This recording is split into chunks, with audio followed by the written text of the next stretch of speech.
Yes, my child, you will meet with him. At least he has to know the angel who saved my life, she responded. I was dumbfounded, I didn't know what to say. I only nodded as an affirmation. I helped clear the table, did the dishes, cleaned the living room of the broken glass while she was on call with some person telling them of how she almost died. I quickly left her apartment after cleaning. Firefighters had already put out the fire from her car and other areas affected. Some tenants rushed into her apartment to check if she's alright the moment I stepped out. I got into my apartment, laid down on my couch and fell asleep. Waking the following morning with so much joy and peace was a mystery to me. I was so happy and energetic. I kept wondering where all of that came from.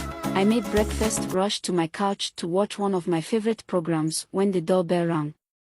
Getting to the door, I had a cold feet like something or someone bad was standing at the other side of the door.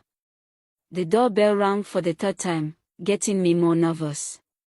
I opened the door and I got very big shock. Seeing her face made my heart sink in my stomach. You live in a small apartment but find it so hard to walk to the front door to get it, Clara blasted while she forcefully barged into my apartment. Clara walked majestically inside my living room, with so much disgust written all over her face. Showcased her full Versace summer collection, on a matching outfits with her earrings, everything strictly Versace. I could tell how much Jake has spent on her wardrobe, knowing Clara's love for material things. What brings you here? I asked, concealing my anger and misery inside.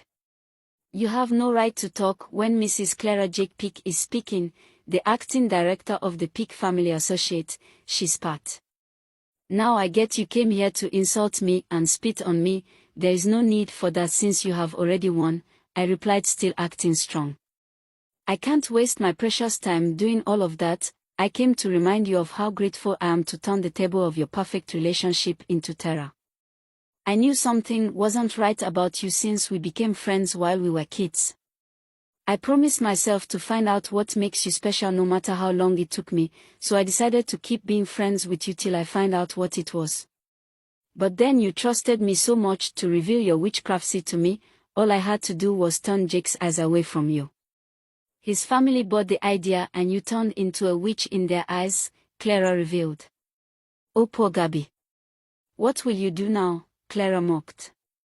Tears almost ran out of my eyes in hearing all of that. I held myself so strong so I wouldn't give in. How could people be this heartless? Someone I trusted and called family could be this cruel. Are you done? I asked. I could see the shock on her face. She was expecting the old Gabby who always break down in tears, who was always weak and vulnerable. This time I will not give in for that, not even in her presence. Now I want you to pack your things and move away from this state and back to Port Harcourt. I don't want Jake having soft spot for you and then come around this place to find you. I want you to leave before noon. Hope I made myself clear, she instructed. Clara, money and power does not make a man or a woman. Your husband's money and power will not be able to pull me away from my peace and quiet in this residence. Now leave my house, and you know I hate to repeat myself, I replied.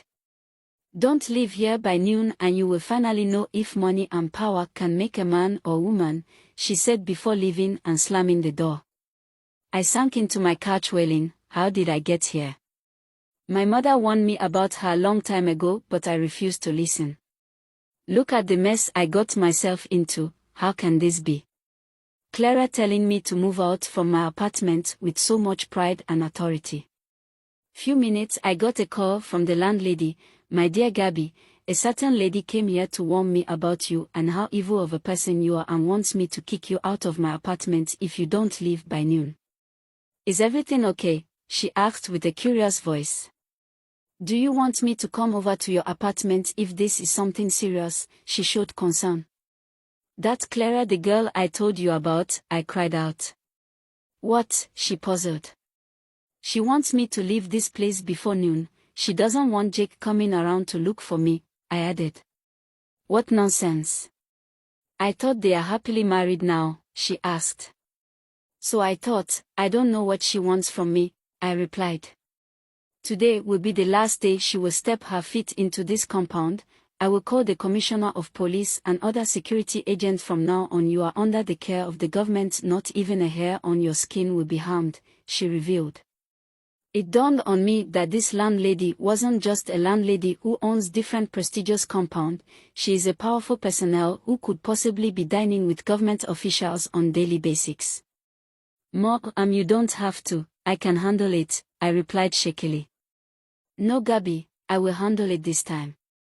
You have been handling a lot on your own, let me step in this time, she replied. Nobody touches and step on the foot of my own and go about smiling, she boasted and then ended the call. What is even going on in my life? I see this in dramas and Hollywood movies, but how is it even happening to me?